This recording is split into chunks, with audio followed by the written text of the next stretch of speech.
Hello, it's been quite some time since I made an XCOM video, and even longer since I made an XCOM 2 one, because the last one was literally the class tier list.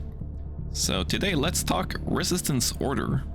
I want to try a different video format, so instead of doing the whole list in one video, I will cut it in 3 parts. In the first part I will be discussing the Reaper's Order. In the following part I will be talking about the Skirmishers, and I will close out in the third part with the Templar's Order. Before I start, my criteria for this one are going to be very simple. My tier list is going to assume you are playing on Legend Ironman. Simple as that. The orders will be sorted out from left to right, best to worst within the tier. Let's break the ice with Ballistic Modeling.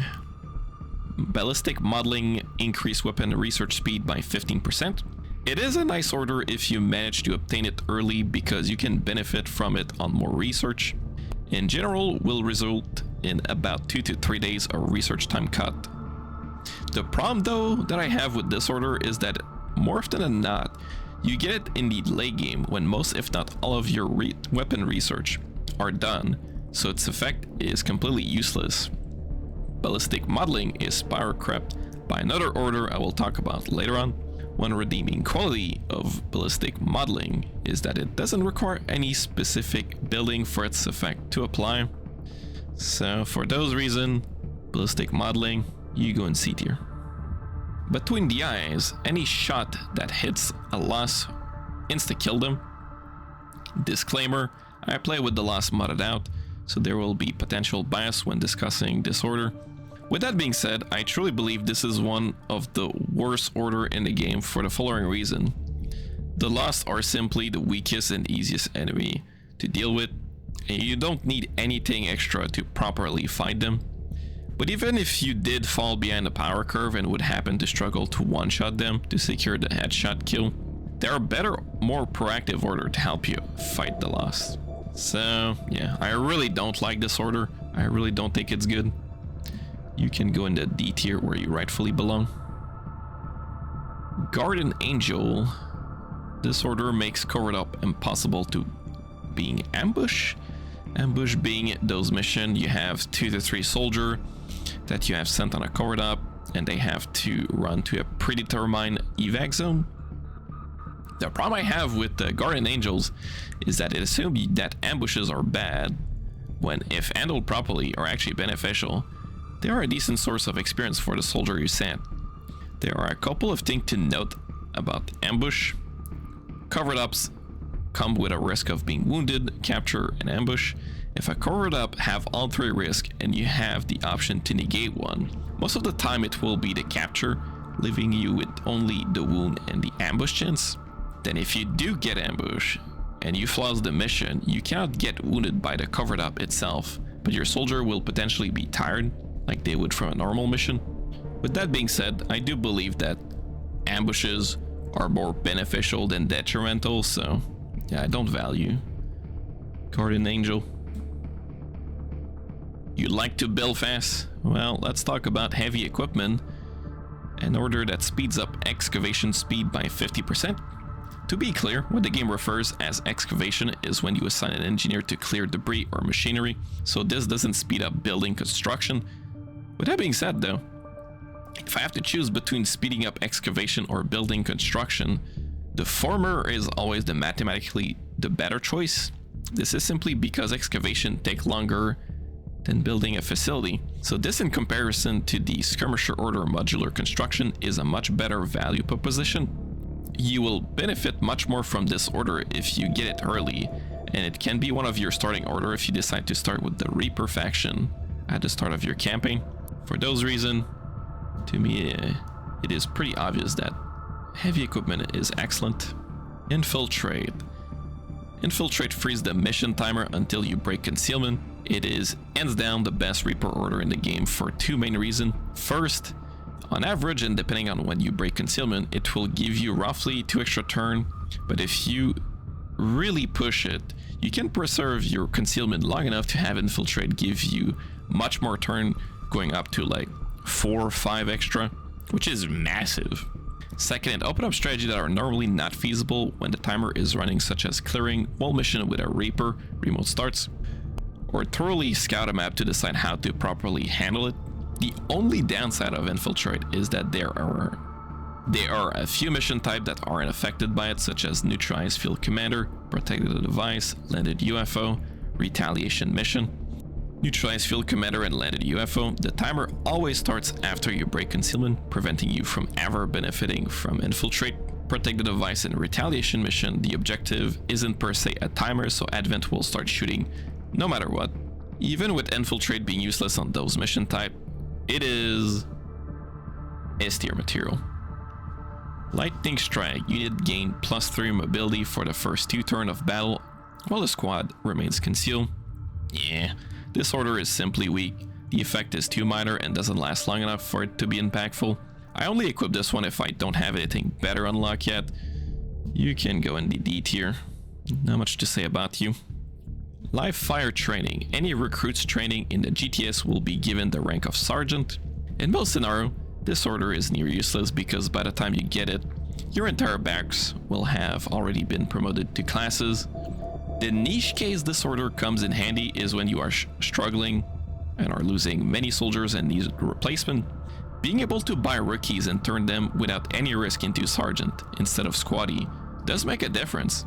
That means your rangers will have Phantom or Blade Master, your grenadier will have Shredder, Specialist will have Combat or Medical Protocol, Sharpshooter will have Lightning Hand, just to name a few ability.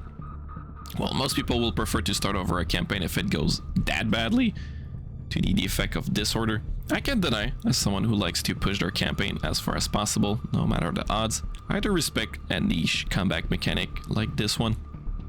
And I would actually incentivize people to stick to their campaign as much as possible instead of always resetting when anything goes wrong.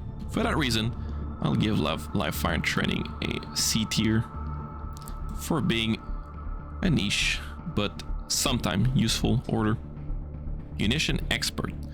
Experimental ammo in the proving grounds are completed instantly. I am a sucker for ammo, to the point I always try to go for them as soon as possible. So with that being said, you might think I have good thing to say about Munition Experts. Unfortunately, no. For the simple fact that I always get this order when I have already obtained all of the experimental ammo. By the way, something to know about the experimental project that I should mention is that in order to get the same ammo twice, you need to have obtained all of the other one before. So think of it as a sort of a pseudo loop. So unless you want to roll the dice many times to get duplicate talent rounds for your Rangers, your Reaper, for example, this order never comes into play, personally for me.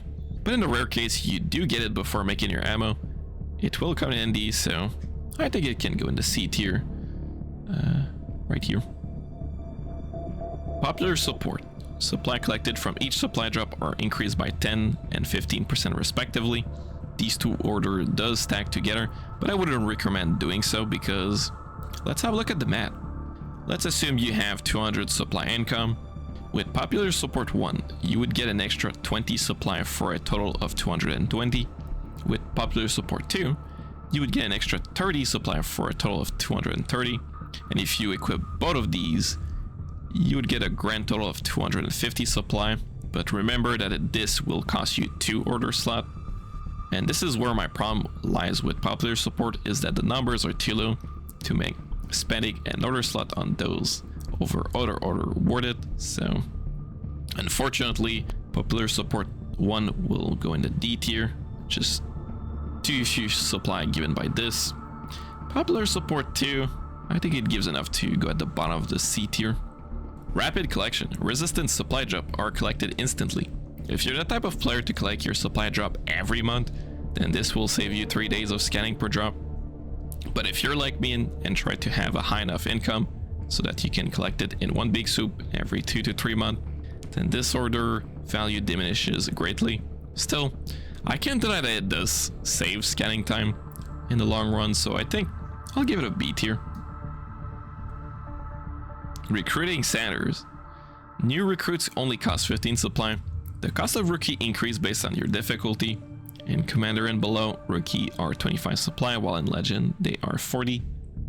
So the order value is reduced if you are playing on anything but Legend. With that being said, this one fulfills a similar role as live fire training in being a comeback mechanic when you are losing a lot of soldier and need replacement. As a matter of fact, those two orders synergize well together actually, because if you equip those two, you can buy a rookie for 15 supply who will turn into a sergeant. That's not bad if your barrack is dead empty. I have rank live fire training in the C tier, and I guess recruiting center can go right next to it. There we go. Resistance network. If there are contacts with new regions in progress, they will be completed instantly upon activation of this order. Contacting new regions on average takes about 6 to 8 days, so making that instant is a huge bonus to your scanning time, although it doesn't affect tower. For that alone, I would have put Resistance Network A tier, but then we need to talk about Exquisite Timing. In case you're unaware, Exquisite Timing is an achievement that requires you to complete the game on Commander or Legend before July 15th. On Commander, this achievement isn't hard by any means, but on Legend, the timing to complete a game before July 15th is so tight that Resistance Network is literally mandatory for completing that challenge run. So for those reasons, I will put Resistance Network actually in the S tier. It's really great. Resistance Rising increase resistance contact by 1 or 2. Resistance Rising is another niche order that I wouldn't recommend to use except for a few cases such as you are capped and really need to contact a region now because the avatar progress is full and your only option is to take out a facility, or you want to contact a region but your resistance comm is not done to be built yet, so you slot this in as a temporary measure. The problem though is that Resistance Rising compete with Resistance Contact Scan reward and Covered Up reward, which are just better method to increase your contact count. So yeah, these I would really say are a niche. For now they can go in the C tier. I might reorder this. Scavengers. All resource reward from scan rumors are double. Let me first explain which reward count for this order. The scan reward that do count are supply, intel, alloy, and Illyrium. The scan reward that do not count are everything else, which notably include engineers, scientists, Avenger power, resistance contact. If it allows you to obtain 2 engineers or 2 scientists, this would be an easy S tier, but unfortunately it doesn't. Where Scavengers shine though is in the late game when you want to buy your tier 3 equipment but are short on alloy or Illyrium, because conveniently this is when you will start seeing alloy and Illyrium scan reward. This is especially true if you love to do a lab rush like I do and get to plasma research much sooner because the game won't adapt itself to give you more supply rate. I like this one, it's good enough to go in the A tier. It can sit next to heavy equipment. Volunteer Army. On every mission, there is a chance that a resistance soldier will join the XCOM squad who play similar to those seen in Retaliation mission. It is, I believe, a 1/3 of a chance to give you a soldier. So, the odds are terrible if you ask me. The weapon of the soldiers depend on XCOM current research done. Unfortunately though, these guys are beyond terrible, and their only real use is to be an upgraded mimic beacon, which by the late game I find to be simply unnecessary. This is one of the order I'm genuinely considering making an F tier just to put it in, but I guess I will restrain myself because it technically does something in favor of the player, so just go in the D tier. We are now done with the Reaper's orders. I have quickly adjusted the orders within the tier to better reflect my opinion. With that being said, I will see you guys hopefully in the next part about the Skirmishers orders, and I would say stay tuned for that because yeah, Skirmishers have a bad reputation, but their orders I would say are built different, so you could be surprised if you really think Skirmishers are horrible. And yeah, see you guys in the next one. Thanks for watching. Later.